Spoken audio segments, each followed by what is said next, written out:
तो NDTV creators मंच पर एक बार फिर हमारे सभी दर्शकों का स्वागत है। आप में से जितने लोग भी हमें टीवी पर इस वक्त देख रहे हैं, डिजिटल प्लेटफॉर्म्स पर इस वक्त देख रहे हैं और जो लाइव भी यहाँ पर खूबसूरत ऑडियंस हमारे बीच मौजूद है, मैं एक बार फिर से आपका अभिनंदन करती हूँ। स्वाति जी, बहुत स्वागत है आपका। साक्षी जी, बहुत स्वागत है आपका। और देखिए, आज दिलचस्प बात ये थी कि जब हमने इस कार्यक्रम को आज के दिन में शुरू करने का सोचा तो राम धुन से बेहतर विचार कोई और मन में कौंधा नहीं, क्योंकि महाकुंभ की वो यादें अभी भी हर व्यक्ति के जहन में ताज़ा हैं जो वहाँ पर होकर आए और उस भाव को अपने साथ लेकर आए। तो शुरुआत में स्वाति जी आपके साथ ही करना चाहूँगी। मुझे ये बताइए, अब जब भी आप कहीं जाती हैं तो हर जगह रिक्वेस्ट आती है कि 2 लाइन गुनगुना दीजिए, हमें ये सुना दीजिए, या हमारे दिन की शुरुआत आपके ही भजन से होती है? सबसे पहले तो जितने लोग यहाँ बैठे हैं आप सभी लोगों को प्रणाम। जय श्री राम। एनडीटीवी का बहुत बहुत धन्यवाद मुझे आज यहाँ बुलाने के लिए और ये मंच देने के लिए। जहाँ तक राम आएंगे की बात है तो सिर्फ जहाँ जाती हूँ वहाँ नहीं, मुझे सपने में भी लोग ये बोलते हुए सुनते हैं कि 2 लाइन गा दीजिए। और सच बताऊँ तो मैं जितनी बार गाती हूँ उतनी बार मुझे ये नया लगता है, उतनी बार मुझे ये कभी महसूस नहीं हुआ कि मैं इसको 1 करोड़ बार गा चुकी हूँ। स्टिल मुझे लगता है कि अभी मुझे पूरी लाइफ इसको गाना है। तो आज की शुरुआत हो जाए फिर 2 पंक्तियों के साथ ज़रूर। जो आपको सपने में दिखता है। मैंने यहाँ आपसे अभी रिक्वेस्ट कर दिया। ज़रूर गाऊंगी मैं। राम आएंगे तो अंगना सजाऊंगी, दीप जला के दिवाली मैं मनाऊंगी, मेरे जन्मों के सारे पाप मिट जाएंगे, राम आएंगे, मेरी झोपड़ी के भाग आज खुल जाएंगे, राम आएंगे, हो राम आएंगे, आएंगे राम आएंगे, हो राम आएंगे, आएंगे राम आएंगे, मेरी झोपड़ी के भाग आज खुल जाएंगे, राम आएंगे। Thank you. क्या बात है, क्या बात है। आपने तो आज के दिन की शुरुआत को ही एकदम पूरा भक्ति, समर्पण और आस्था में इस तरह से संगम में जोड़ दिया है। एंड आई एम श्योर जितने लोग भी धर्म अध्यात्म में रुचि रखते हैं वो इस बात को ज़रूर मानते होंगे कि कई बार ईश्वर अपने माध्यम चुनते हैं जिस माध्यम से उनको मासस को छूना होता है। मुझे लगता है प्रभु श्री राम ने आपको चुना इस गीत के लिए, इस भजन के लिए। मुझे ऐसा लगता है कि प्रभु श्री राम ने मुझे बहुत चीज़ों के लिए चुना है। मैं बचपन से अभी तक इतनी ब्लेस्ड चाइल्ड रही हूँ, इतनी अच्छी फैमिली मुझे मिली है। मतलब मुझे लाइफ में एक एक कदम पे जो चीज़ें मिली है मैं वो हर चीज़ के लिए बहुत बहुत ग्रेटफुल हूँ। तो राम जी ने सिर्फ इस गीत के लिए ही नहीं, राम जी ने एक अच्छा जीवन देने के लिए भी मुझे चुना है। तो मैं बचपन से ही बड़ी ब्लेस्ड रही हूँ। क्या बात है, बहुत ही बढ़िया। साक्षी जी, अभी देखिए यहाँ तो हमने धर्म, समर्पण, आस्था की बात की, लेकिन जब भारत की बात हो रही है तो उसमें आपकी कविताओं में जो देशभक्ति का भाव हम देखते हैं और जिस अंदाज में आपके जो शब्द हैं लोगों को छूते हैं वो अद्भुत रहा है। लेकिन क्या आप मानती हैं सोशल मीडिया के दौर में जिस तरह से आप अपनी रचनाओं को ज़्यादा डायरेक्टली लोगों तक पहुंचा सकते हैं, उनके बीच पहुंच सकते हैं, इसने पूरी तरह से साहित्य की दुनिया को बदल दिया है आज की तारीख में? आप मानती हैं ये बात? जी बिल्कुल, बहुत बदल दिया है और कविता को नया आयाम भी दिया है। मैं आमतौर पर सोशल मीडिया को इतना नहीं पसंद करती थी शुरू में, लेकिन सिर्फ फोकस करती थी कि अच्छा लिखूं, अच्छा कह सकूं। लेकिन मुझे जहाँ तक लगता है कि हम यहाँ पे कुछ श्रोता उपस्थित हैं जैसे 50-60, लेकिन हम अगर सोशल मीडिया पर हैं तो मुझे 500-600 लोग एक साथ सुन सकते हैं।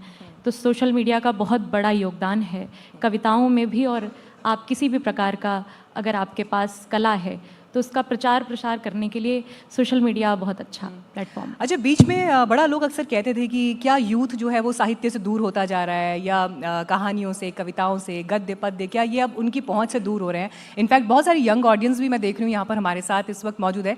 ज़रा एक बार हाथ खड़े करके मुझे बताइए, आप में से कितने लोग कविताएँ बहुत फ्रिक्वेंटली पढ़ते हैं, हिंदी की, अंग्रेज़ी की, किसी भी भाषा की इनफैक्ट?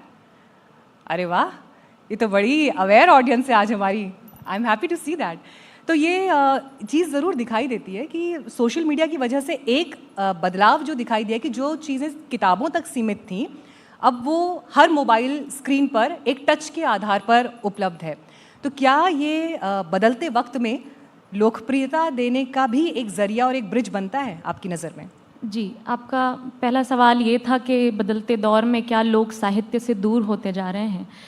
लेकिन मैं ये कहना चाहती हूँ, साहित्य से दूर नहीं होते जा रहे हैं, बस उसकी चेंजेस आ रहे हैं, लाइक ट्रांसफॉर्मेशन आ रहा है कि पहले किस तरह के गाने सुनते थे लोग, अब किस तरह के गाने सुनते हैं लोग। ऐसे कविताएं भी बदल रही हैं, अपना स्वरूप ले रही हैं, और उसके श्रोता अभी भी हैं, और साहित्य तो हमेशा जीवित रहेगा और हमेशा उसके चाहने वाले भी। अच्छा, साक्षी जी से कविता कौन कौन सुनना चाहता है अभी लाइव मंच पर? क्या नया इन दिनों लिखा साक्षी जी, क्या रचा इन दिनों नया? इन दिनों नया, इस समय मैं गज़ल कहने की कोशिश कर रही हूँ, गज़ल के अरूज सीखने की कोशिश कर रही हूँ। लेकिन पहले जो मेरी विधा है, मैं उससे आप सभी को जोड़ना चाहती हूँ। 3 बेटियाँ इस मंच पर उपस्थित हैं। 2 बेटियाँ अपने क्षेत्र में अच्छा नाम कर रही हैं, एक आयाम पर हैं, और मैं भी थोड़ी कोशिश कर रही हूँ। तो यहाँ से कहना चाहती हूँ कि कदम जब लड़खड़ाएंगे उन्हें चलने का दम देगी। यहाँ बेटियाँ उपस्थित हैं, पढ़ती हूँ, सुने। कदम जब लड़खड़ाएंगे उन्हें चलने का दम देगी, वो अपनी जान को अपनी जान लुटाने की कसम देगी। मेरी माँ भारती जब शीश का बलिदान मांगेगी।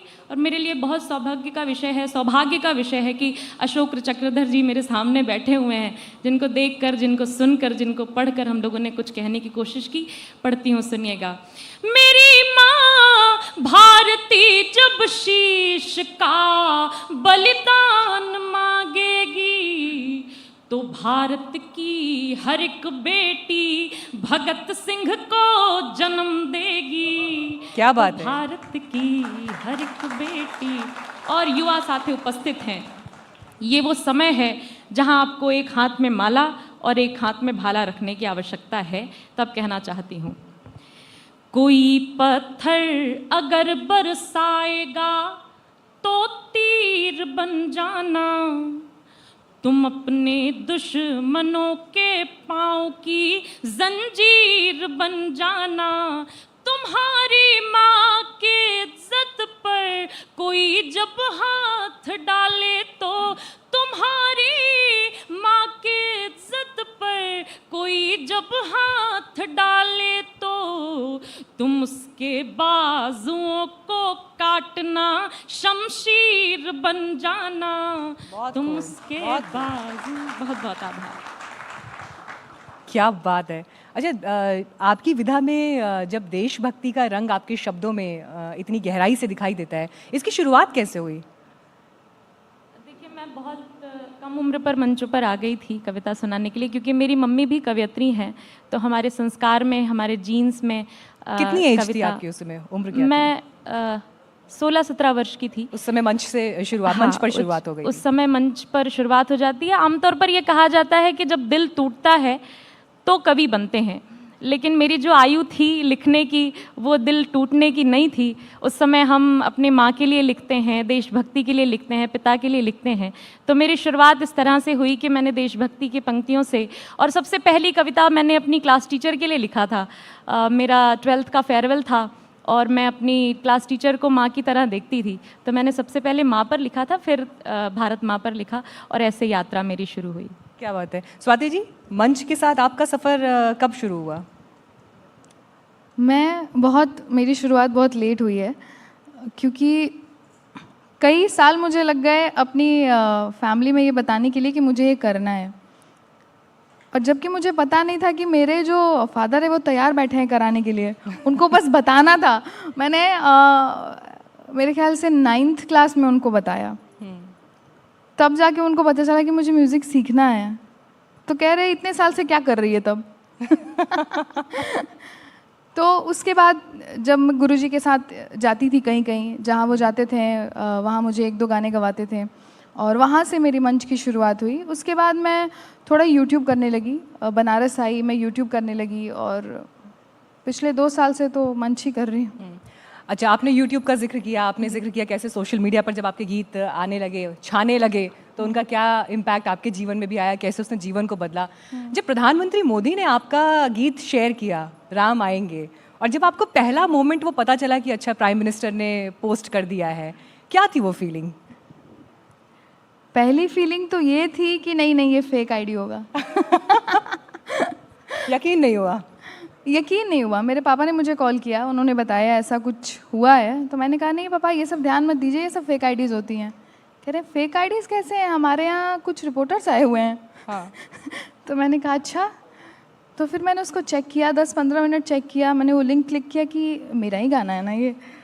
तब मुझे जाके यकीन हुआ, और तब से अब तक बैठ के उस चीज़ को प्रोसेस करने का मौका ही नहीं मिला है।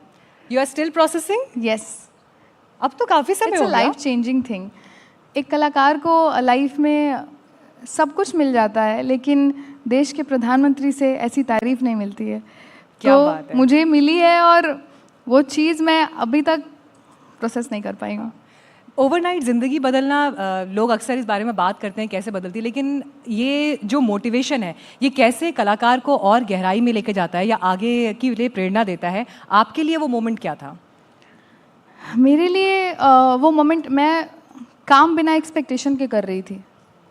मुझे करना था, म्यूज़िक में ही कुछ करना था, आगे बढ़ना था, लेकिन इतनी बड़ी एक्सपेक्टेशन, इतना बड़ा सपना लेके मैं कभी चली नहीं थी।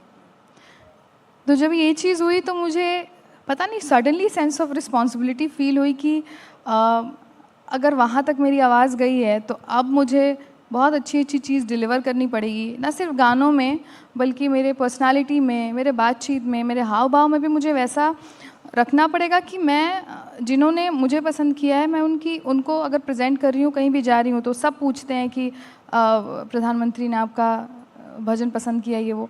तो मैं जहाँ जाती हूँ वहाँ वो चीज़ झलके कि हाँ, उन्होंने जो किया है वो डिज़र्विंग है, और मैं उसको बस बर्बाद ना करूँ। हाँ। With great power comes great responsibility. yes. तो उस जिम्मेदारी के साथ आप अपने इस जीवन में आगे बढ़ रही हैं। Yes. इन दिनों क्या नया रचा है, और अगर हम उसकी कुछ झलक यहाँ पर सुन पाएँ? मैं सुनाना तो चाहती हूँ, चलिए, आपकी चॉइस का, ऐसा कुछ फिक्स नहीं है। ठीक है, रिलीज़ होने वाला है, सो कोई दिक्कत नहीं है, मेरे ही चैनल पे आएगा। तो ये समाज में बहुत तरह की कुरीतियाँ हैं, जैसे ऊंच नीच, जात पात, और इसमें आते हैं कि आप कुछ जानवरों को बड़े गंदे तरीके से ट्रीट। मैं बहुत बड़ी जानवर प्रेमी हूँ। तो मैंने कुछ लिखा है, 4 लाइन, वो मैं आपको सुनाती हूँ। आप पूरा भजन सुनिएगा जब आ जाएगा तब। तो ये भी भजन फॉर्मेट में ही है? मोटिवेशनल भजन है। ओके। मारते हो पशुओं को जिनको एक रोटी की आस, काटते हो मासूमों को, खाते उनकी लाश, फिर जाते हो जल भर के पशुपतिनाथ के पास, पेट को शमशान बनाकर रखते हो उपवास, एक एक करके जब तेरे पाप गिनाए जाएंगे, तब तुमको देने को सजा नारायण सामने आएंगे। पता नहीं किस रूप में आके नारायण मिल जाएंगे, मैला सामन देख तुम्हारा पीड़ा से भर जाएंगे, पता नहीं किस रूप में आके। बहुत खूब। समाज के प्रति दायित्व, और उस दायित्व को आप कैसे अपनी कला के ज़रिए निखार सकते हैं, संवार सकते हैं और आगे बढ़ा सकते हैं, मुझे इस भजन में उसकी एक झलक यहाँ पर ज़रूर दिखाई दी। आप इनफैक्ट साक्षी जी जिक्र कर रही थी अभी गज़ल का, जो आपने कहा, तो गज़ल की भी शौकीन है? जी, मैं गज़ल की बहुत शौकीन सबसे हूँ। ज़्यादा किस शायर को पसंद करती हैं, या जिनको आपने सबसे ज़्यादा पढ़ा है? वैसे तो मैंने बहुत पढ़ा है, मेरे सामने अशोक चक्रधर जी बैठे हुए हैं, मैंने आपकी भी बहुत गज़लें पढ़ी हैं, लोगों तक कविताएं बहुत पहुंची हैं, गज़लें मैं चाहती हूं आज आप मंच से भी सुनाएं। आपको भी मैंने सुना और पढ़ा है, और वो उपस्थित हैं जिनकी गज़लों की तख्तियां कर कर हमने सीखी हैं, हमने सीखा है अरूज़। और कुमार विश्वास जी को हमने बहुत सुना है, बहुत सीखा है उनसे। ऐसे बहुत आज आ रहे हैं शाम को? जी, मुझे जानकारी प्राप्त हुई, बहुत सौभाग्य का विषय है कि वो भी इसी मंच पर होंगे। तो और सबसे पहली जो गुरु मेरी रही हैं वो मेरी मदर ही रही हैं, मैंने उनसे सबसे पहले सीखा है, फिर धीरे धीरे सबसे सीखते रहे हैं। तो कोई गज़ल जो आप आज हम हमसे सुन पाएंगे? जी, मैं बिल्कुल तरन्नुम से कुछ सुना देती हूँ। मैं चाहती भी यही हूँ कि मैं ज़्यादा से ज़्यादा कविताएं आप सभी तक पहुँचाऊँ, क्योंकि बातें करने का और भी मौका मिलेगा। मंच आपका है। जी, मैं बिल्कुल सुनाती हूँ। तहत से पंक्तियाँ सुनिएगा कि उड़ने वाले एक रोज़ उड़ जाएंगे, उड़ने वाले एक रोज़ उड़ जाएंगे, पेड़ बेचारे किस किस को समझाएंगे, और षड्यंत्रों से सूरज का क्या बिगड़ेगा। षड्यंत्रों से हम जब आगे बढ़ने वाले होते हैं, बढ़ रहे होते हैं, सफलता की ओर होते हैं, तो हमारी टांग खींचने वाले भी लोग पीछे होते हैं। स्वाति जी यहाँ उपस्थित हैं, वो इससे रिलेट कर पाएंगी कि उड़ने वाले एक रोज़ उड़ जाएंगे, पेड़ बेचारे किस किस को समझाएंगे, और षड्यंत्रों से सूरज का क्या बिगड़ेगा। षड्यंत्रों से सूरज का क्या बिगड़ेगा, जुगनू खुद ही जल जल कर मर जाएंगे, और पाँव घायल हैं फिर भी चलना है। बहुत आभार। पाँव घायल हैं फिर भी चलना है, हार को जीत में बदलना है। पाँव घायल है फिर भी चलना है, हार को जीत में बदलना है।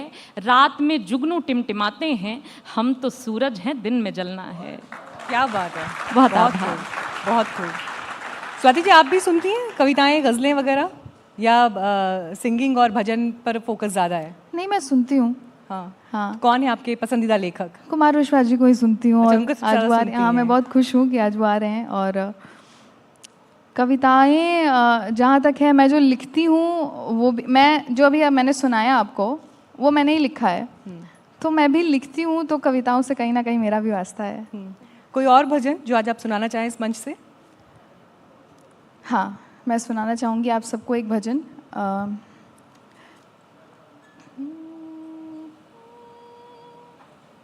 ये मैं लाइन जो गा रही हूँ, ये मैं इसलिए नहीं गा रही हूँ क्योंकि मैं किसी को ये ज्ञान देना चाहती हूँ कि आप दुनियादारी छोड़ दो, पैसे मत कमाओ, बल्कि मैं चाहती हूँ आप जो करो एक सही रास्ते पे होके करो, और उसके लिए पागल मत बनो। बस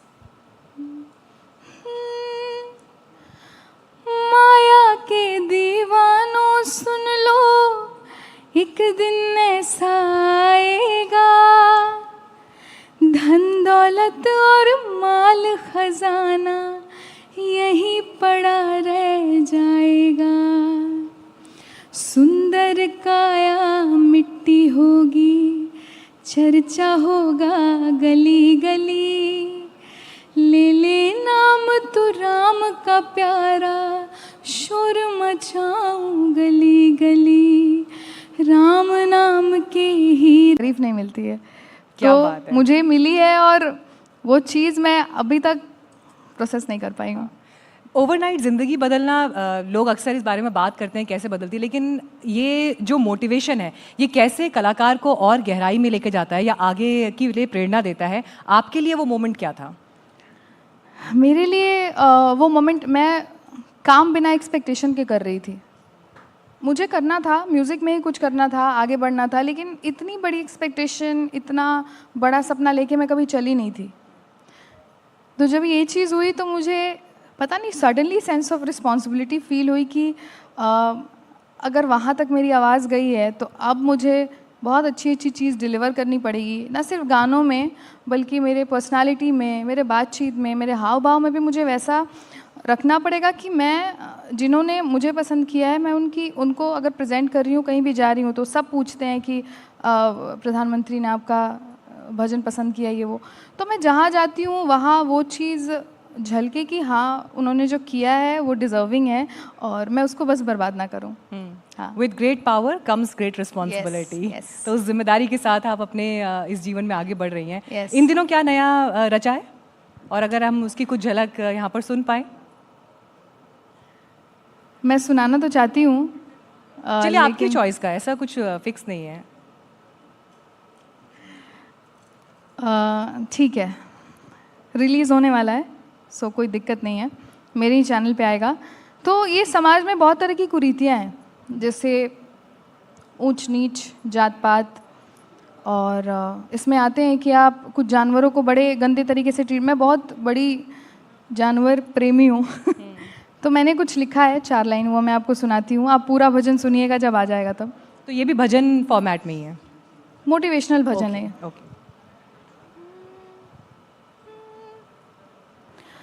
मारते हो पशुओं को जिनको एक रोटी की आस, काटते हो मासूमों को, खाते उनकी लाश, फिर जाते हो जल भर के पशुपति नाथ के पास, पेट को शमशान बनाकर रखते हो उपवास, एक एक करके जब तेरे पाप गिनाए जाएंगे, तब तुमको देने को सजा नारायण सामने आएंगे। पता नहीं किस रूप में आके नारायण मिल जाएंगे, मैला सामन देख तुम्हारा पीड़ा से भर जाएंगे, पता नहीं किस रूप में आके। बहुत खूब। समाज के प्रति दायित्व, और उस दायित्व को आप कैसे अपनी कला के ज़रिए निखार सकते हैं, संवार सकते हैं और आगे बढ़ा सकते हैं, मुझे इस भजन में उसकी एक झलक यहाँ पर ज़रूर दिखाई दी। आप इनफैक्ट साक्षी जी जिक्र कर रही थी अभी गज़ल का, जो आपने कहा, तो गज़ल की भी शौकीन है? जी, मैं गज़ल की बहुत शौकीन सबसे ज़्यादा किस शायर को पसंद करती हैं, या जिनको आपने सबसे ज़्यादा पढ़ा है? वैसे तो मैंने बहुत पढ़ा है, मेरे सामने अशोक चक्रधर जी बैठे हुए हैं, मैंने आपकी भी बहुत गज़लें पढ़ी हैं, लोगों तक कविताएं बहुत पहुंची हैं, गज़लें मैं चाहती हूं आज आप मंच से भी सुनाएं। आपको भी मैंने सुना और पढ़ा है, और वो उपस्थित हैं जिनकी गज़लों की तख्तियां कर कर हमने सीखी हैं, हमने सीखा है अरूज़, और कुमार विश्वास जी को हमने बहुत सुना है, बहुत सीखा है उनसे। ऐसे बहुत आज आ रहे हैं शाम को? जी, मुझे जानकारी प्राप्त हुई, बहुत सौभाग्य का विषय है कि वो भी इसी मंच पर होंगे। तो और सबसे पहली जो गुरु मेरी रही हैं वो मेरी मदर ही रही हैं, मैंने उनसे सबसे पहले सीखा है, फिर धीरे धीरे सबसे सीखते रहे हैं।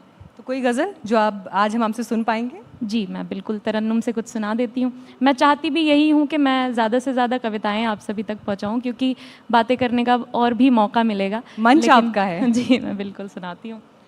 तहत से पंक्तियाँ सुनिएगा कि उड़ने वाले एक रोज़ उड़ जाएंगे, उड़ने वाले एक रोज़ उड़ जाएंगे, पेड़ बेचारे किस किस को समझाएंगे, और षड्यंत्रों से सूरज का क्या बिगड़ेगा।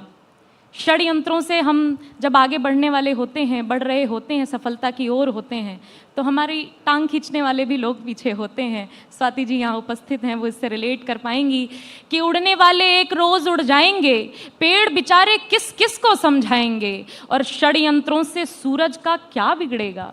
षड्यंत्रों से सूरज का क्या बिगड़ेगा, जुगनू खुद ही जल जल कर मर जाएंगे, और पाँव घायल हैं फिर भी चलना है। बहुत आभार। पाँव घायल हैं फिर भी चलना है, हार को जीत में बदलना है।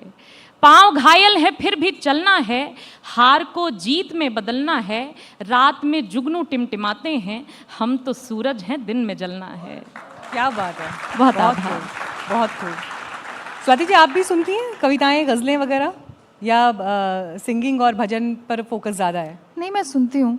हाँ हाँ। कौन है आपके पसंदीदा लेखक? कुमार विश्वास जी को ही सुनती हूँ। अच्छा, और उनको सबसे आज ज़्यादा वो आ सुनती रहे हैं। हाँ, मैं हैं। बहुत खुश हूँ कि आज वो आ रहे हैं। और कविताएं जहाँ तक है, मैं जो लिखती हूँ वो भी, मैं जो अभी मैंने सुनाया आपको वो मैंने ही लिखा है, तो मैं भी लिखती हूँ, तो कविताओं से कहीं ना कहीं मेरा भी वास्ता है। कोई और भजन जो आज आप सुनाना चाहें इस मंच से? हाँ, मैं सुनाना चाहूँगी आप सबको एक भजन।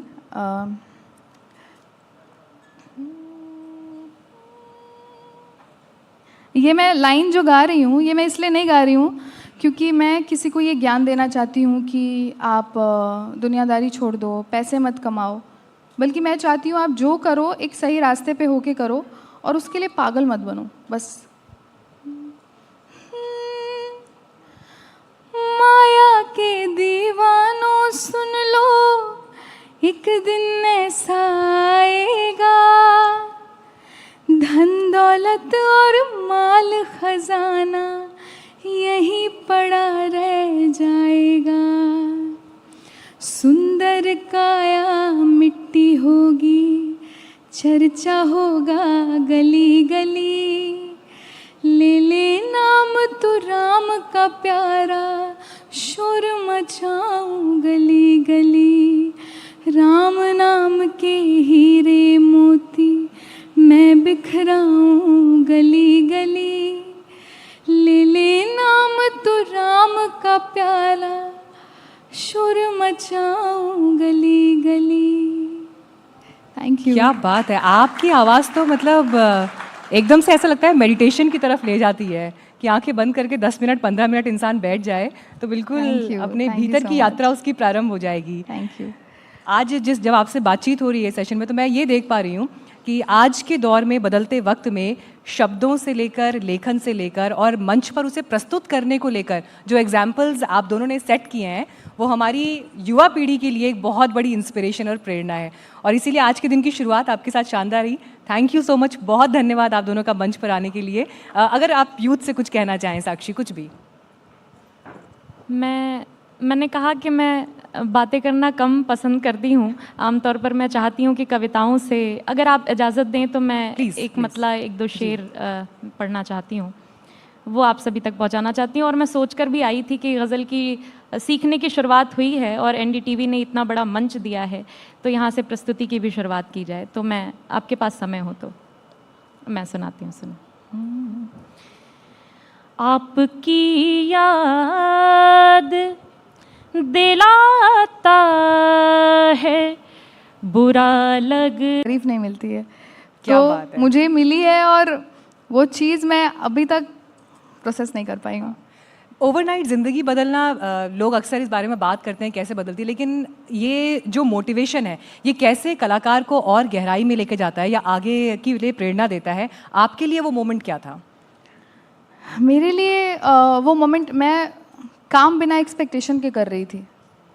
मुझे करना था, म्यूज़िक में ही कुछ करना था, आगे बढ़ना था, लेकिन इतनी बड़ी एक्सपेक्टेशन, इतना बड़ा सपना लेके मैं कभी चली नहीं थी।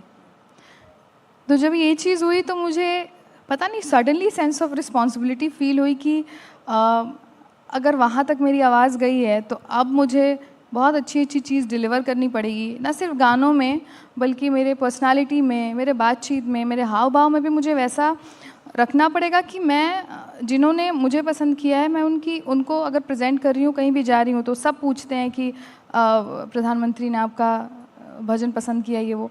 तो मैं जहाँ जाती हूँ वहाँ वो चीज़ झलके कि हाँ, उन्होंने जो किया है वो डिज़र्विंग है और मैं उसको बस बर्बाद ना करूँ। हाँ। With great power comes great responsibility. yes. तो उस जिम्मेदारी के साथ आप अपने इस जीवन में आगे बढ़ रही हैं। Yes. इन दिनों क्या नया रचा है, और अगर हम उसकी कुछ झलक यहाँ पर सुन पाएँ? मैं सुनाना तो चाहती हूँ, चलिए, आपकी चॉइस का, ऐसा कुछ फिक्स नहीं है। ठीक है, रिलीज़ होने वाला है, सो कोई दिक्कत नहीं है, मेरे ही चैनल पे आएगा। तो ये समाज में बहुत तरह की कुरीतियाँ हैं, जैसे ऊंच नीच, जात पात, और इसमें आते हैं कि आप कुछ जानवरों को बड़े गंदे तरीके से ट्रीट, मैं बहुत बड़ी जानवर प्रेमी हूँ तो मैंने कुछ लिखा है 4 लाइन, वो मैं आपको सुनाती हूँ, आप पूरा भजन सुनिएगा जब आ जाएगा तब। तो ये भी भजन फॉर्मेट में ही है? मोटिवेशनल भजन है। ओके। मारते हो पशुओं को जिनको एक रोटी की आस, काटते हो मासूमों को, खाते उनकी लाश, फिर जाते हो जल भर के पशुपतिनाथ के पास, पेट को शमशान बनाकर रखते हो उपवास, एक एक करके जब तेरे पाप गिनाए जाएंगे तब तुमको देने को सजा नारायण सामने आएंगे, पता नहीं किस रूप में आके नारायण मिल जाएंगे। मैला सामन देख तुम्हारा पीड़ा से भर जाएंगे, पता नहीं किस रूप में आके। बहुत खूब। समाज के प्रति दायित्व और उस दायित्व को आप कैसे अपनी कला के ज़रिए निखार सकते हैं, संवार सकते हैं और आगे बढ़ा सकते हैं, मुझे इस भजन में उसकी एक झलक यहाँ पर ज़रूर दिखाई दी। आप इनफैक्ट साक्षी जी जिक्र कर रही थी अभी गज़ल का, जो आपने कहा, तो गज़ल की भी शौकीन है? जी, मैं गज़ल की बहुत शौकीन सबसे ज़्यादा किस शायर को पसंद करती हैं, या जिनको आपने सबसे ज़्यादा पढ़ा है? वैसे तो मैंने बहुत पढ़ा है, मेरे सामने अशोक चक्रधर जी बैठे हुए हैं, मैंने आपकी भी बहुत गज़लें पढ़ी हैं, लोगों तक कविताएं बहुत पहुंची हैं, गज़लें मैं चाहती हूं आज आप मंच से भी सुनाएं। आपको भी मैंने सुना और पढ़ा है, और वो उपस्थित हैं जिनकी गज़लों की तख्तियां कर कर हमने सीखी हैं, हमने सीखा है अरूज़, और कुमार विश्वास जी को हमने बहुत सुना है, बहुत सीखा है उनसे। ऐसे बहुत आज आ रहे हैं शाम को? जी, मुझे जानकारी प्राप्त हुई, बहुत सौभाग्य का विषय है कि वो भी इसी मंच पर होंगे। तो और सबसे पहली जो गुरु मेरी रही हैं वो मेरी मदर ही रही हैं, मैंने उनसे सबसे पहले सीखा है, फिर धीरे धीरे सबसे सीखते रहे हैं। तो कोई गज़ल जो आप आज हम हमसे सुन पाएंगे? जी, मैं बिल्कुल तरन्नुम से कुछ सुना देती हूँ। मैं चाहती भी यही हूँ कि मैं ज़्यादा से ज़्यादा कविताएं आप सभी तक पहुँचाऊँ, क्योंकि बातें करने का और भी मौका मिलेगा। मंच आपका है। जी, मैं बिल्कुल सुनाती हूँ। तहत से पंक्तियाँ सुनिएगा कि उड़ने वाले एक रोज़ उड़ जाएंगे, उड़ने वाले एक रोज़ उड़ जाएंगे, पेड़ बेचारे किस किस को समझाएंगे, और षड्यंत्रों से सूरज का क्या बिगड़ेगा। षड्यंत्रों से हम जब आगे बढ़ने वाले होते हैं, बढ़ रहे होते हैं, सफलता की ओर होते हैं, तो हमारी टांग खींचने वाले भी लोग पीछे होते हैं। स्वाति जी यहाँ उपस्थित हैं, वो इससे रिलेट कर पाएंगी कि उड़ने वाले एक रोज़ उड़ जाएंगे, पेड़ बेचारे किस किस को समझाएंगे, और षड्यंत्रों से सूरज का क्या बिगड़ेगा। षड्यंत्रों से सूरज का क्या बिगड़ेगा, जुगनू खुद ही जल जल कर मर जाएंगे, और पाँव घायल हैं फिर भी चलना है। बहुत आभार। पाँव घायल हैं फिर भी चलना है, हार को जीत में बदलना है। पाँव घायल है फिर भी चलना है, हार को जीत में बदलना है। रात में जुगनू टिमटिमाते हैं, हम तो सूरज हैं दिन में जलना है। क्या बात है, बहुत आभार। बहुत खूब। स्वाति जी, आप भी सुनती हैं कविताएं, गज़लें वगैरह, या सिंगिंग और भजन पर फोकस ज़्यादा है? नहीं, मैं सुनती हूँ।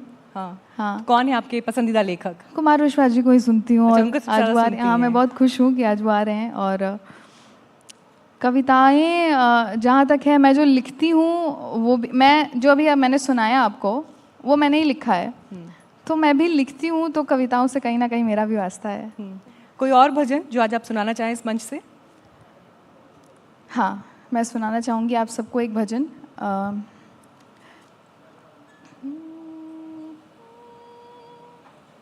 ये मैं लाइन जो गा रही हूँ, ये मैं इसलिए नहीं गा रही हूँ क्योंकि मैं किसी को ये ज्ञान देना चाहती हूँ कि आप दुनियादारी छोड़ दो, पैसे मत कमाओ, बल्कि मैं चाहती हूँ आप जो करो एक सही रास्ते पे होके करो, और उसके लिए पागल मत बनो बस। माया के दीवानों सुन लो, एक दिन ऐसा आएगा, धन दौलत और माल खजाना यही पड़ा रह जाएगा। सुंदर काया मिट्टी होगी, चर्चा होगा गली गली, ले ले नाम तो राम का प्यारा, शोर मचाऊं गली गली। राम नाम के हीरे मोती मैं बिखराऊं गली गली, ले ले नाम तो राम का प्याला, शोर मचाऊं गली गली। Thank you. क्या बात है, आपकी आवाज़ तो मतलब एकदम से ऐसा लगता है मेडिटेशन की तरफ ले जाती है कि आंखें बंद करके 10 मिनट 15 मिनट इंसान बैठ जाए तो बिल्कुल अपने भीतर की यात्रा उसकी प्रारंभ हो जाएगी। Thank you. आज जब आपसे बातचीत हो रही है सेशन में, तो मैं ये देख पा रही हूँ कि कि आज के दौर में बदलते वक्त में शब्दों से लेकर लेखन से लेकर और मंच पर उसे प्रस्तुत करने को लेकर जो एग्जाम्पल्स आप दोनों ने सेट किए हैं वो हमारी युवा पीढ़ी के लिए एक बहुत बड़ी इंस्पिरेशन और प्रेरणा है, और इसीलिए आज के दिन की शुरुआत आपके साथ शानदार रही। थैंक यू सो मच, बहुत धन्यवाद आप दोनों का मंच पर आने के लिए। अगर आप यूथ से कुछ कहना चाहें, साक्षी, कुछ भी। मैंने कहा कि मैं बातें करना कम पसंद करती हूँ। आमतौर पर मैं चाहती हूँ कि कविताओं से, अगर आप इजाज़त दें तो मैं एक मतला एक दो शेर पढ़ना चाहती हूँ, वो आप सभी तक पहुँचाना चाहती हूँ। और मैं सोच कर भी आई थी कि गज़ल की सीखने की शुरुआत हुई है और NDTV ने इतना बड़ा मंच दिया है, तो यहाँ से प्रस्तुति की भी शुरुआत की जाए। तो मैं, आपके पास समय हो तो मैं सुनाती हूँ, सुनो। आपकी याद दिलाता है, बुरा लगता है। आपकी याद दिलाता है, बुरा लगता है। जब कोई शेर सुनाता है, बुरा लगता है। और ये शेर सुनिएगा। लोग हाथों से नहीं आँखों से छू लेते हैं। लोग हाथों से नहीं आँखों से छू लेते हैं। जब कोई नजरें मिलाता है, बुरा लगता है। और ये एक शेर आखिरी शेर मैं सुना देती हूँ। मुझको मालूम सही आप वफादार नहीं, मुझको मालूम सही आप वफादार नहीं, पर कोई और बताता है, बुरा लग। क्या बात है, क्या बात है, क्या बात है, बहुत खूब। समा जो है यहाँ पर आपने बांध दिया है। दिल तो नहीं चाहता कि धन्यवाद करें, लेकिन अशोक जी भी अब बैठे हैं। सर, वेलकम आपका भी। अगले सेशन की तरफ भी बढ़ेंगे, लेकिन थैंक यू सो मच, बहुत धन्यवाद आपका आज इस मंच पर आने के लिए और हमारे पहले सेशन के साथ इस कार्यक्रम को चार चांद लगाने के लिए। Thank you very much. Thank you so much.